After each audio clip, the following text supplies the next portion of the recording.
Bien, a ver, 9 de la mañana con 15 minutos. Vamos a conversar justamente, ¿no?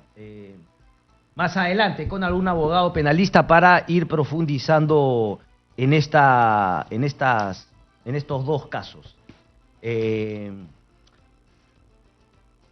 Lavado de activos versus financiamiento ilícito y también este plenario de la Corte Suprema. A ver, páginas 2, 3 y 4. Después es el otro tema de el interrogatorio que le van a hacer a Vladimiro Montesinos, ¿no? Ahí también imagino que Juliana Loza tiene algo que decir.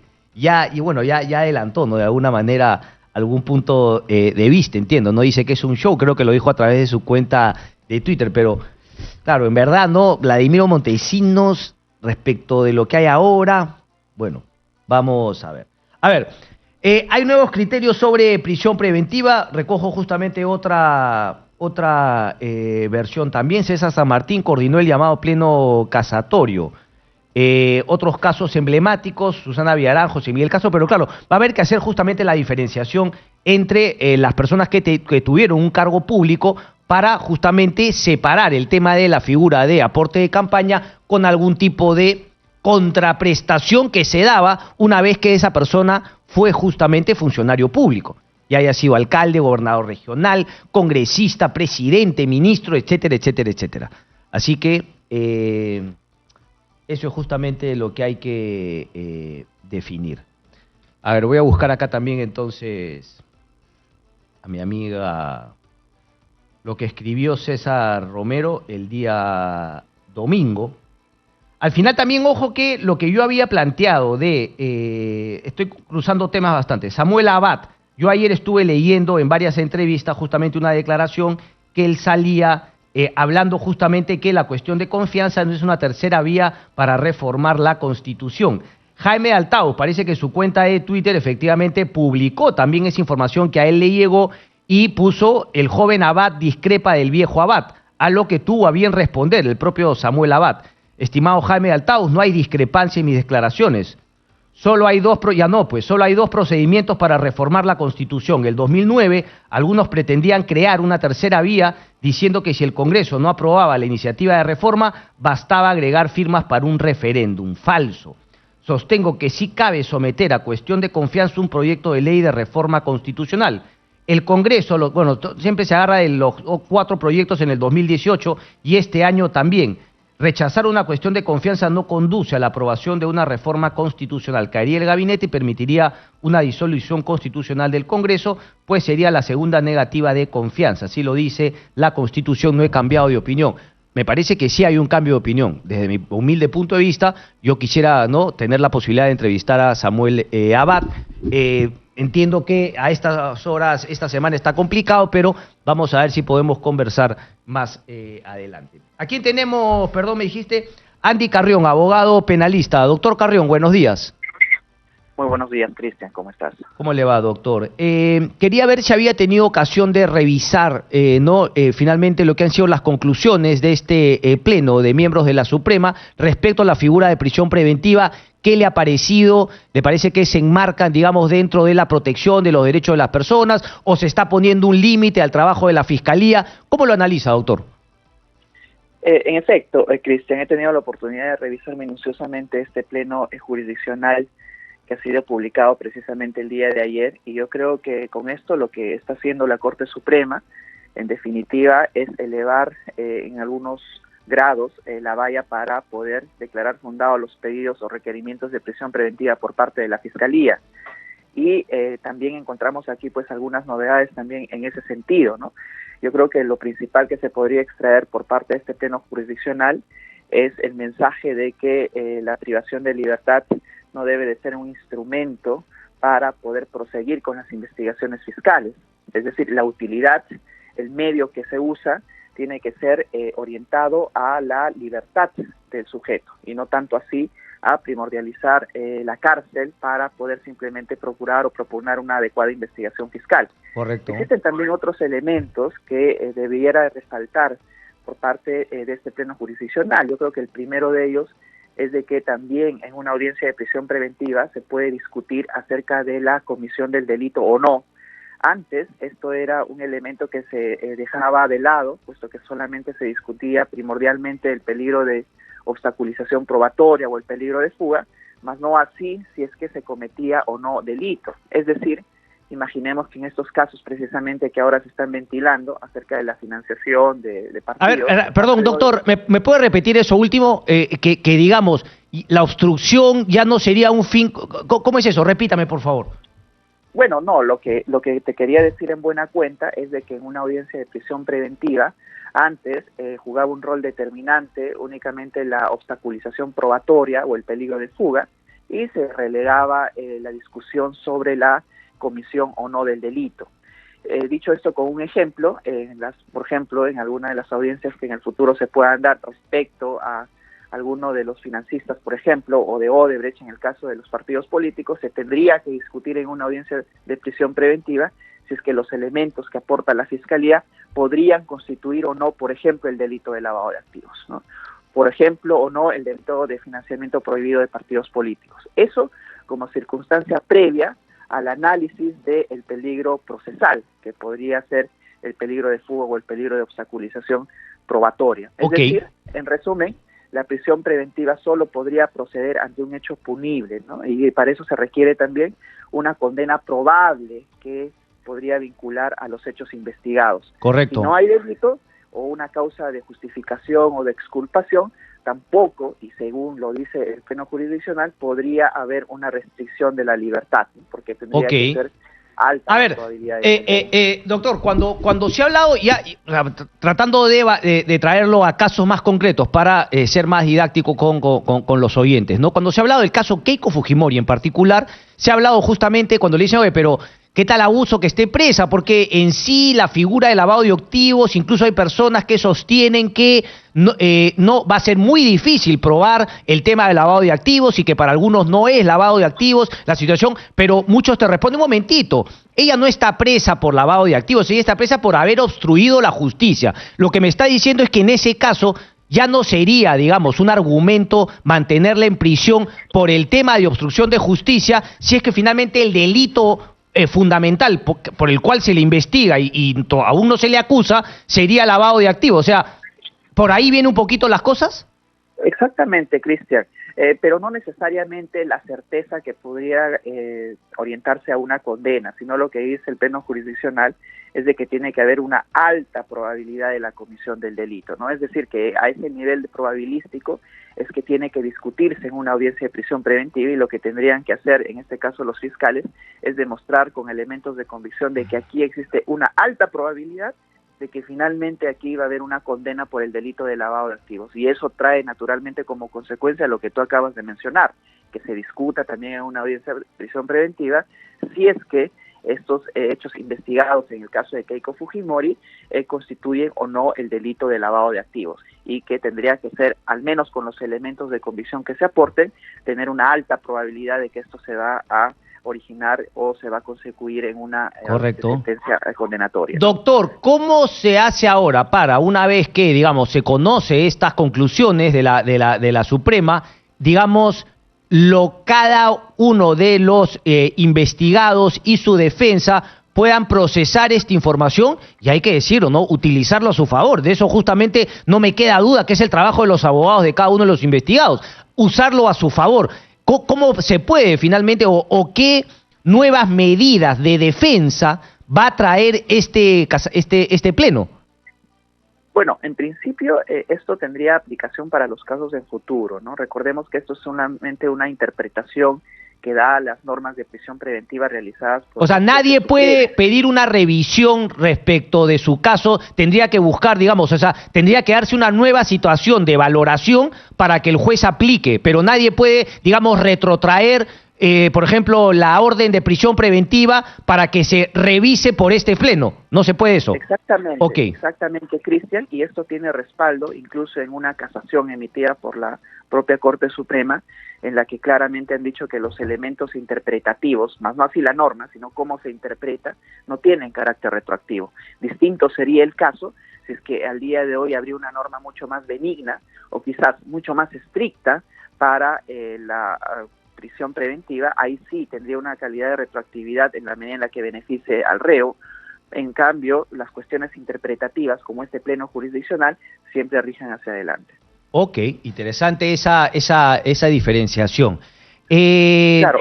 Sí, dígame. Y existen algunos otros elementos también, Cristian, que habría que rescatar del propio pleno jurisdiccional. Por favor, trascendentales. ilústrenos. Por ejemplo, lo que sucede con las declaraciones del aspirante o del colaborador eficaz. Recuerda tú de que en muchas audiencias de prisión preventiva se han venido utilizando precisamente estas declaraciones para poder, como elemento de convicción básico, poder requerir la prisión preventiva. Lo que dice ahora el pleno jurisdiccional es de que en efecto se pueden utilizar estas declaraciones del aspirante o del colaborador eficaz, pero, y aquí viene un punto importante que resalta el propio pleno, debe de ser utilizado con otros medios de prueba que precisamente la corroboren, ¿no? Entonces, esto es importante de cara a las colaboraciones que está recopilando. O sea, otros medios de prueba, por ejemplo, no sé, Jorge Barata dice: yo le entregué plata a tal periodista, Magneto, lo que salió hace tiempo. Por lo menos debería entregar un correo electrónico, una llamada telefónica, una comunicación que haya habido entre esta otra persona, algo más. Exactamente, Cristian, y esto lo dice de manera expresa el Pleno, ¿no? No basta la mera declaración, sino que tienen que concurrir algunos otros elementos para su corroboración. Y esto es importante porque también con esta mención lo que hace el Pleno es elevar un poco la valla a la Fiscalía, en el sentido de que ya no basta pues conseguir solo la declaración del colaborador o del aspirante, sino que tiene que hacer esfuerzos renovados para poder también conseguir elementos que puedan sustentarla o justificarla, ¿no? Claro, pero también un poquito lo que yo decía en el editorial inicio del programa, o sea, también, digamos, va a haber que recalibrar la manera como se iba soltando información a los medios de comunicación, porque claro, si es que ahora tú solamente tienes la declaración, no tiene sentido filtrarla, sino mantenerla en reserva hasta que tengas esa otra parte que sí te podría permitir asegurar, por ejemplo, que el investigado no vaya a fugar o que no vaya a obstaculizar la justicia. O sea, ahora habría que hacer un trabajo más silencioso hasta tener todo lo que te está pidiendo este Pleno de la Suprema.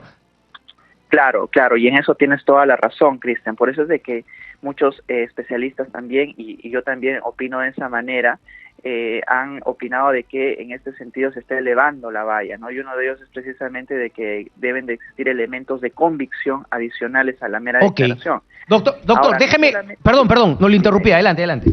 No, solamente quería resaltar también el hecho de que con ello, pues lo que dice en principio el pleno jurisdiccional es de que la prisión preventiva no tendría como función también la anticipación de una pena, ¿no? Es decir, calmar algún problema social o como un instrumento de investigación, o como facilitar la averiguación de la verdad y el cumplimiento del derecho, ¿no? Eso, lo que dice el pleno jurisdiccional, no es factible en un Estado de Derecho. Correcto. Doctor, claro, uno podría decir que, bueno, esto de que es excepcional, la última medida, etcétera, etcétera, esto ya lo sabíamos. Mi pregunta es, usted ha sido muy claro en decirnos cosas más concretas que estas conclusiones del Pleno definen. Pero, entonces, ¿sí le parece que se hace, digamos, no, porque desde el punto de vista de la Fiscalía quizá van a poder decir: oye, me están coactando, me están limitando, me están atando las manos, pero a usted sí le parece que es meridianamente clara las recomendaciones de la Suprema para que se empiecen a aplicar a partir de ahora y que no haya tanto espacio para una discrecionalidad? ¿Le parece que son relativamente claras? Yo creo que son claras, Cristian, y además no es de que se esté pronunciando por primera vez el Pleno Jurisdiccional sobre estos temas, solamente de que antes habían opiniones divergentes, ¿no? Sabíamos obviamente que esto era la última ratio, o como decimos en derecho, la última... Claro, pero era como un decir, no sabíamos, ahora está más o menos si es la última ratio porque ahora tienes que cumplir con esto y esto y esto. Exactamente, entonces lo que hace el Pleno Jurisdiccional es recoger todas estas conclusiones, sistematizarlas y decirles a los jueces que ya es de obligatorio cumplimiento. Y es más, hay un momento en el que el Pleno Jurisdiccional afirma en cómo se deben llevar adelante las audiencias de prisión preventiva, de que se deben evitar estas audiencias excesivamente largas, tediosas. El juez debe de evitar que se hagan referencias personales o a cuestiones que no tienen que ver con el objeto de fondo, de decidir que es de la prisión preventiva, con lo cual ya la Sala Suprema de alguna manera está diciendo: lleven adecuadamente la audiencia, el fiscal no tiene que introducir elementos que no tengan nada que ver con el requerimiento de prisión preventiva, el juez está en la obligación de controlar cómo se debe llevar adecuadamente la audiencia, y que no debieran de caer incluso en insinuaciones o temas personales, ¿no? Eso también es lo que dice al final el Pleno Jurisdiccional, a fin de que pueda ser llevar estas audiencias de manera un poco más objetiva y menos personalizada, ¿no? Correcto. Doctor, entonces, de alguna manera, ¿le parecen saludables, buenas para el Estado de Derecho las conclusiones? Y si es que finalmente la Fiscalía le parece que tendría legitimidad también para reclamar, o en todo caso podrían decir en linterna, caray, nos han subido la valla, pero finalmente hay que adecuarnos y seguir trabajando. Bueno, finalmente quienes toman la decisión son los jueces, y lo que va a tener que hacer la Fiscalía, en este caso, es únicamente adecuarse. Son ellos los que realizan los requerimientos en las formas y modos que ellos vean conveniente, pero al ser los jueces quienes finalmente toman la decisión, pues lo único que les va a quedar es adecuarse. Ahora, también hay una salvedad, Cristian, y esto hay que decirlo. Claro, pero perdón, doctor, o sea, lo que usted dice es cierto, al final el fiscal, ¿no? Dicen por ahí, el que pide poco está loco, pero también va a tener sentido que adecúe sus pedidos a lo que sabe que la Suprema le ha dicho a los jueces que aprueben o no, porque si no va a quedar mal parado si sigue pidiendo lo mismo y finalmente le dicen, oiga, señor, usted no se ha enterado lo que ha definido la Suprema, o sea, por ahí también vienen las balas, hay que adecuar también el trabajo de la Fiscalía. Necesariamente van a tener que adecuar sus requerimientos a estos estándares que está señalando el Pleno Jurisdiccional, y es una medida que indefectiblemente va a tener que tomarse a nivel de la propia Fiscalía, no más allá, naturalmente, de que sean los jueces quienes tomen la decisión, como claramente tú lo estás mencionando, Cristian. Correcto. Doctor Carrión, yo le voy a pedir, por favor, si tiene unos minutos más, quiero ir a la pausa, pero quiero, digamos, compartir su lucidez con mis oyentes para también el tema de financiamiento ilícito versus lavado de activos, ¿no? Esta discusión que se ha generado. ¿Le parece, doctor? Por favor. Perfecto, Cristian. Listo, muchas gracias. Una breve pausa y regresamos. No se muevan.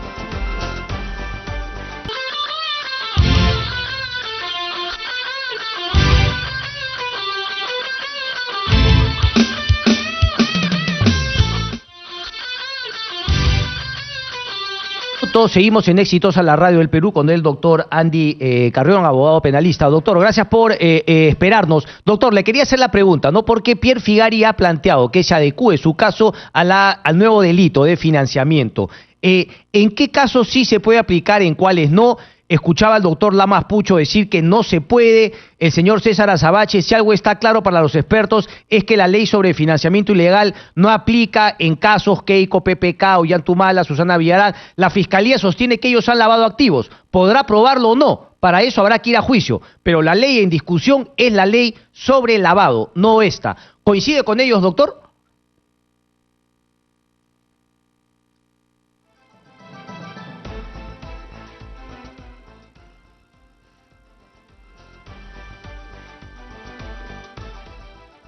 Ay, mami. A ver. Vamos a ver si es que tenemos al doctor Andy.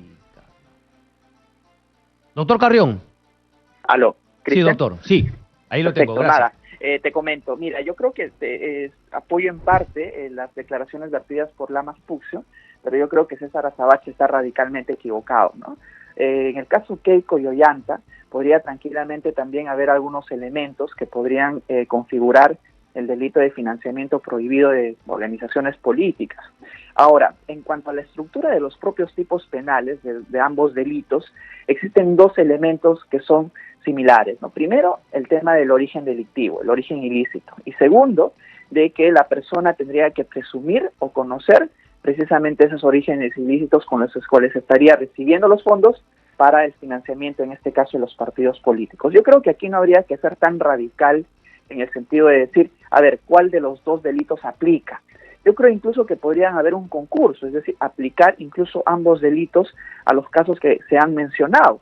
Imagínate tú de que en algún momento Odebrecht, por ejemplo, financió a algunos de los partidos políticos, podría primigeniamente constituir el delito de financiamiento prohibido de partidos políticos, pero luego esos dineros ilícitamente, naturalmente obtenidos, podría haber servido para comprar una casa, para pagar un tercero, o simplemente para transferirlo a unas personas que tengan que ver con el partido. Eso tranquilamente podría constituir el delito de lavado de activos. Así es que yo no sería tan radical como lo hace mi colega César Azabache en decirle que aquí no podría constituirse el delito de financiamiento prohibido de organizaciones políticas, ¿no? Yo creo que hay que analizarlo caso a caso en el tema, por ejemplo, de Nadine Heredia, si es que se podría demostrar de que con esos dineros que financiaron al partido compró una casa o transfirió a una tercera persona, este segundo acto podría constituir tranquilamente el delito de lavado de activos, y el acto primigenio, a través del cual se recibió el dinero de esta empresa extranjera, podría también constituir el delito de lavado de activos. Así es que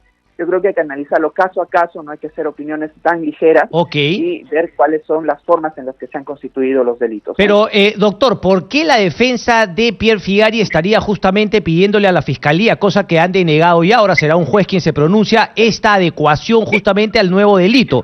Uno entendería por ahí que justamente sería encontrar un delito que se le investigue por un delito que tiene menor pena.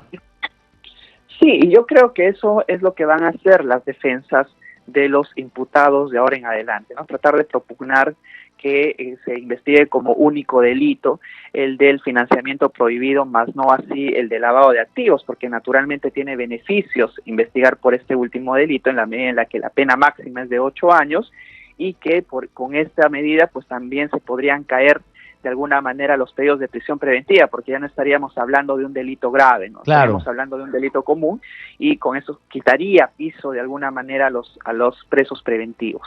Pero naturalmente yo creo, lo analizo desde el punto de vista de la defensa, pero lo que tendría que hacer la Fiscalía, al menos y poniéndome ya en el otro lado de la orilla, correcto, es tener ambos delitos como alternativa de investigación, porque recuerda tú de que ahora recién estamos en investigaciones, algunas preliminares, en otras preparatorias, y habría que ver qué tipo de indicios van recolectando y si esos indicios que van a ir recopilando a través de la progresividad de la investigación apuntan al lavado de activos o también apuntan en su defecto al delito de financiamiento doctor, pero prohibido. la tipificación no se puede, o sea, por ejemplo, se está investigando por lavado de activos. A la hora, si es que se llega a una acusación, no podría decir, bueno, he investigado lavado de activos, pero me he encontrado que hay la posibilidad de acusar por ambos, lavado de activos y por financiamiento ilícito. Sí, el problema que surge en ese supuesto, Cristian, es de que no le ha dado el fiscal a la defensa la posibilidad de defenderse por el otro. Su derecho de defensa respecto al financiamiento prohibido. Entonces, realizar una acusación ya no. O sea, tendría, si usted habla de concurso, tendría que hacerse ya. Exactamente, Cristian. Yo creo que ya desde ahora tendrían que incorporar ambos delitos como alternativa o hipótesis de investigación para que las defensas tengan oportunidad también de poder advertir qué elementos, qué documentos pudieran aportar para poder desvirtuar la imputación fiscal. Y yo creo que desde ahora mismo es muy, restringida la discusión de decir de que se configura una u otra, porque cuando uno analiza en detalle ambos delitos tienen muchas similitudes y yo creo opinar en este sentido del que el solo hecho de recibir dinero de una organización extranjera desde mi punto de vista configuraría solamente financiación prohibida de partidos políticos y que tendría uno que esperar a ver qué transacciones posteriores se han realizado para que recién a partir de esas conductas pueda configurarse el delito de lavado de activos. Correcto. Yo no creo que inmediatamente pueda configurarse lavado por el solo hecho de recibir dineros del extranjero. Habría que ver cuál es el modo de configuración, porque si uno se remite al caso de Keiko, por ejemplo, en el sentido de que han habido financistas fantasma, de que han habido cócteles, por ejemplo, en las que se ha figurado de manera subrepticia que sí habían aportantes cuando en realidad no lo habían. Entonces, estas conductas, por ejemplo, sí podrían apuntar a un delito de lavado de activos. Correcto. ¿No? Entonces, podría incluso ser ambos, como te comenté en un inicio. Doctor, si el argumento, la hipótesis fiscal para el caso Keiko Fujimori y otros más, ¿no?, es justamente haber recibido dinero y haberlo lavado. El dinero tiene que, haber sabido, finalmente haber creído que de alguna manera era ilícito, pero no importa el monto recibido. Exacto, no importa el monto recibido. Hay delitos que se llaman de bagatela, es decir, el monto ínfimo pues no necesita... pero también califica, o sea, la figura de lavado de activos puede ser por cualquier monto. Exactamente, en principio puede ser hasta por un sol. El problema es de que el Estado, pues cuando se tratan de esos montos ínfimos, no puede activar todo su aparato persecutorio para poder sancionar este tipo de conductas. Por eso es que lo hace desde identificando alguna conducta que tenga meridiana gravedad, ¿no? Correcto. Doctor, le agradezco mucho, solamente una última. Cuando se vea la acción constitucional en el TC respecto a Keiko Fujimori, ¿el TC también hace suyo un poco lo que ha definido el Pleno de la Suprema o son cosas distintas?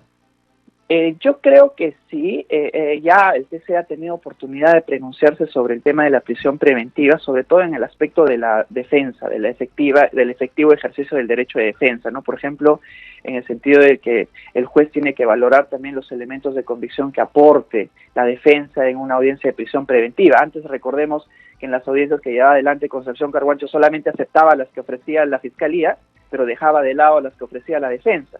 Y ya cuando se pronunció el TC respecto a Ollanta Humala y Nadine Heredia, dijo que aquí hay que valorarse también las pruebas que puedan aportar la defensa. Ahora, hay un punto medular, y es que respecto al caso de Ollanta y Nadine, el TC se pronunció únicamente en dirección al peligro de fuga. Ese fue el aspecto medular de su pronunciamiento.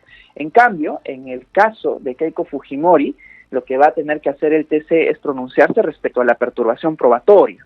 Así es que son dos aspectos, si bien confluyen respecto a la prisión preventiva, son aspectos distintos que los que ahora va a valorar precisamente el Tribunal Constitucional, con lo cual es difícil hacer una proyección de cuál va a ser el resultado. De tratarse solo del peligro de fuga, pues tendría en principio de que declarar fundado este habeas corpus, pero al ser otro tema el que va a abordar, como es el peligro de obstaculización o de obstrucción probatoria, entonces hay que tomar con muchas reservas cuál va a ser la decisión final que va a tomar el Tribunal Constitucional respecto a Keiko Fujimori. Clarísimo.